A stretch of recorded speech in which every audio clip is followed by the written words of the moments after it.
Ministry says at least 26 people have been killed by Israeli airstrikes overnight on Gaza City. It said the strikes had targeted 2 houses. This is the 7th day of violence. The Israeli Prime Minister Benjamin Netanyahu said military action would continue until security is restored. Well, these are some of the latest pictures from Gaza. Israel says the home of the Hamas chief in Gaza was among the latest targets. Palestinian militants have fired more rockets at cities in southern Israel. And the United Nations has summoned the Security Council for an emergency meeting. Our correspondent Helena Wilkinson has the latest developments. Within seconds, this building in Gaza is reduced to rubble. It was home to journalists from the Associated Press and Al Jazeera TV. An hour earlier, they had been told to evacuate. Israel says the building was a target because of links to Hamas, the militant group that rules Gaza. Israel is doing everything possible to protect our civilians and keep Palestinian civilians out of harm's way.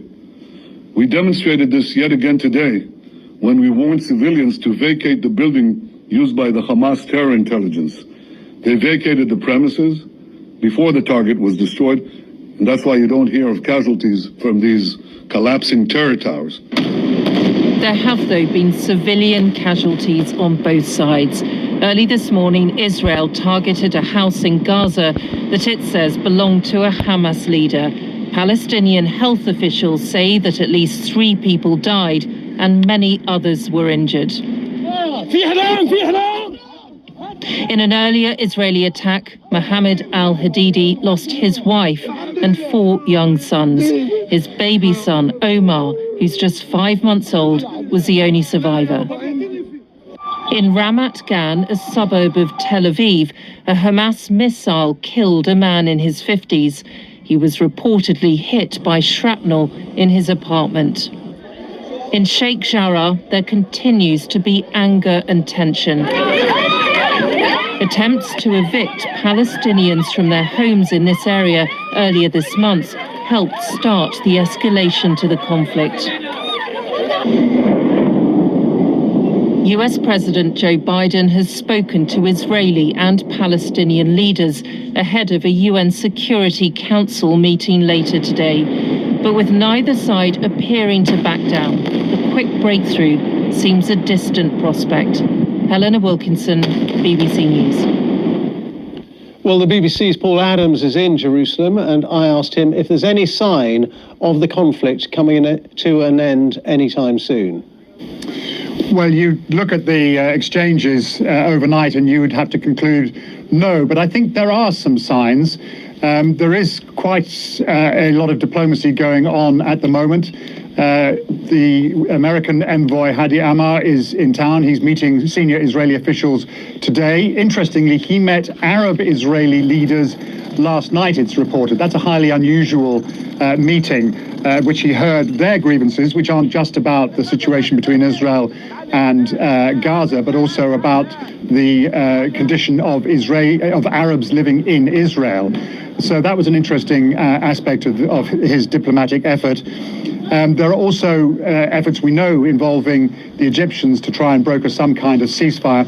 And we're beginning to hear some reporting here in Israel that suggests that the Israeli government feels that it is reaching the point, and this happens every time an episode like this happens, where it has achieved quite a lot militarily, but on the other side of the ledger, the sense of international outrage is mounting, and the awareness of the effect on the humanitarian situation in Gaza is also mounting, and that at some point those two issues connect, and Israel has to decide that it's done enough and it calls a halt. So there are possible signs that Israel is reaching that point.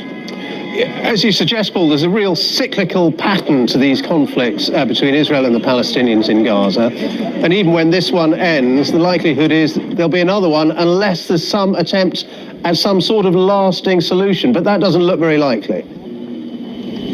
No, it looks very, very unlikely at the moment. I mean, there are a couple of things here, Ben. One is, how much damage has Israel done? I mean, clearly it feels that it has killed an awful lot of senior Hamas officials, destroyed these networks of underground tunnels, and some of this damage will be long-lasting and hard to repair. But it will be repaired, and the logic and past experience tells you that we could face this situation again. More fundamentally is, where is the political will to see some way out of this? Well, Hamas is an organization condemned as a terror group by Israel, by the United States, by countries in Europe. It does not believe that Israel has a right to exist, and it has a very clear agenda. There is another part of the Palestinian leadership looking on, frankly, from the sidelines during this episode. That is the Palestinian Authority, led by President Mahmoud Abbas, up in Ramallah. But he is a bystander, and he might want to negotiations to resume, but he's probably right now more conscious of his political authority among his own people being usurped by Hamas, who have emerged as the kind of defenders of Palestinian honor and Palestinian rights in Jerusalem. So, he is in an incredibly weak situation. And so I think overall the prospects for a resumption of meaningful negotiations towards some kind of solution, whether it's the old formula of a two-state solution or something else, those prospects seem unbelievably remote. That was Paul Adams. Joining us now from Hebron is Palestinian activist Issa Amro. Thank you very much for being with us. Do you see any chance of a ceasefire in the coming hours or days? I think Israel is really trying to make the Palestinians pay a very high price, especially the civilians in Gaza. The majority of the people who were killed in Gaza were children, women, and the elders. Many, I can say, civilian buildings, media offices were leveled and destroyed by the Israeli army. Israel doesn't have any real, let me say, military target in Gaza. They are just trying to, give the Palestinians the indication that don't react, don't do anything, stay silent. Keep and stay in the corner. What was Israel doing in the last 4 years during infamous American administration, during Trump administration, is really bad for the Palestinians, and that's what made the Palestinians in West Bank, in Gaza, in Jerusalem, inside 48 very angry.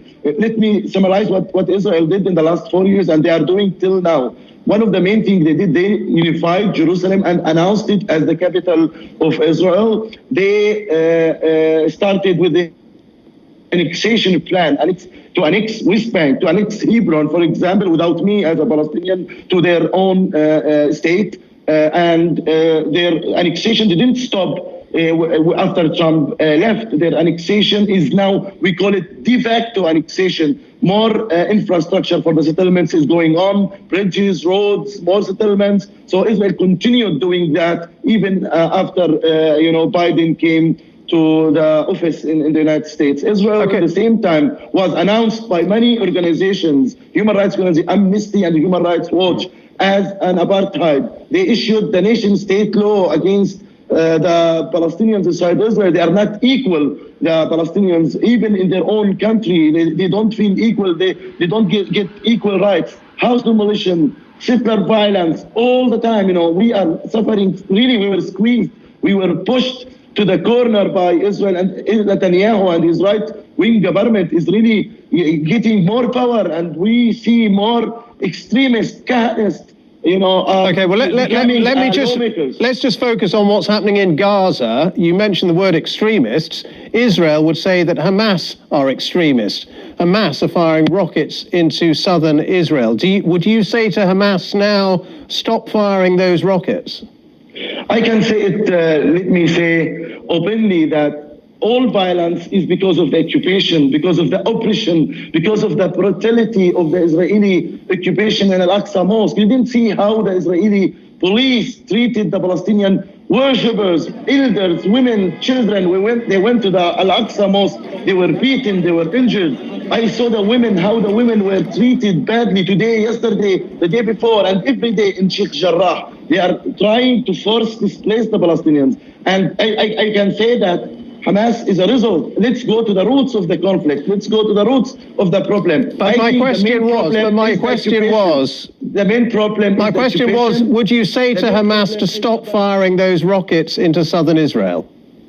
For sure, we want to end the occupation, and I really don't like any kind of violence. But let me say and be clear, I am as a Palestinian in Hebron. I was attacked in the last week by the settlers, by the soldiers, and all this kind of violence should be stopped. But first, we should stop the occupation, stop the settler violence, and make Israel accountable for its occupation and for its apartheid. If we want to end all violence, we should work hard to end the occupation and make Israel accountable for its apartheid and oppression against the Palestinians. That is the main cause of violence, not Hamas, not anybody else. It's about Israel occupying the Palestinians, and we are stateless. It's about Gaza is sieged. In Gaza, they don't have clean water to drink without any violence. They are completely sieged. The Palestinians are really pushed to the corner, so they reacted in this way in West Bank, inside 48, and in Gaza and in Jerusalem. So I call the international community